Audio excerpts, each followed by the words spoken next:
All right, welcome everybody to our first week of Cabin Devos here at Circle C Ranch. We're so excited for you to be here, but before we get started, we want to introduce who we've got here today with us. So start us off. I'm Austin.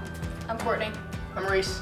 I'm Sean. I'm Lindsay. I'm Morgan. I'm Dylan. I'm Cohen. So now that we got our introductions out of the way, we are going to introduce our first topic for our first week, which is the problem. And so the verse that goes along with this week's topic is Romans 3:23. And it says, "For all have sinned and fall short of the glory of God."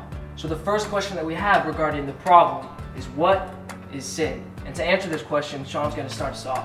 So we collectively as a group think that sin is going against the Bible in a way that would go below God's standard.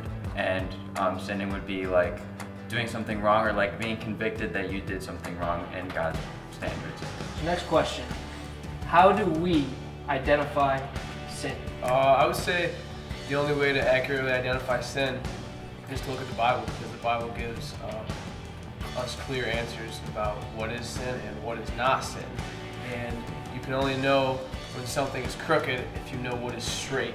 And the Bible also gives us answers to know what God's standard is. It's interesting that you say in order to establish that you have to be in the Word, like it takes time. It takes you have to be able to dive in the Word, and to understand it, you just have to continue to establish that relationship with Him. By spending time with Sean, I can understand more about him. By spending time in God's Word, I can understand more about God and what He wants. It's a process for sure. That's awesome. So the third question we have here today is, what do we do when we sin? What do we do? What happens? We get hit with the consequence. You know, something happens, like if I'm lying to Sean, he calls me out on it. Now he doesn't trust me anymore. That's a consequence. Yeah. And when we sin, like we're going against what God wants for us, and that doesn't lead us anyplace good, because God is perfect and He wants good things for us. And when we're sinning, we're not going to be able to receive those good things because we're not doing what God wants for us. Right. When God sets the standard and we deviate from that standard, bad things happen. There's a separation. Sin is separation as soon as we commit that, which all of us have. Yeah. All right, next question.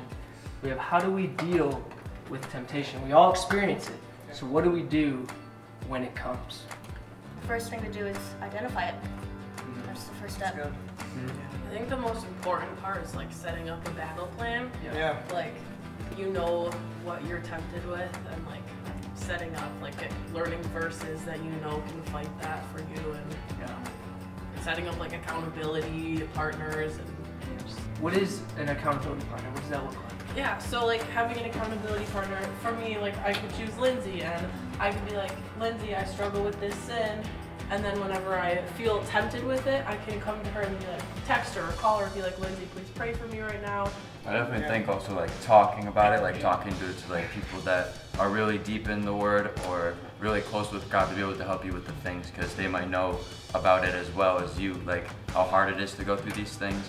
And I think that being able to talk about it, even if it's hard, is the best thing that you can do for being able to get past that temptation. Yeah. Even with someone like in a mentor position for you, someone that's older, someone that maybe he's even gone through that and got past it. That's really good, because you know, a drowning man can't save another drowning man. So you don't want to have someone that's struggling with the same thing. You want to have someone like you said, Reese, that's kind of in that next season of life who has maybe been through it or has gone through it in the past, and that can really help you. That's really good. I think like a verse that comes to mind for me with this is James 4:7.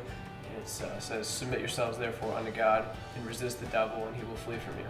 And I think understanding like who's on your side, right? Yeah. The temptation that you face, it seems overwhelming sometimes, but like who we have on our side is so much bigger.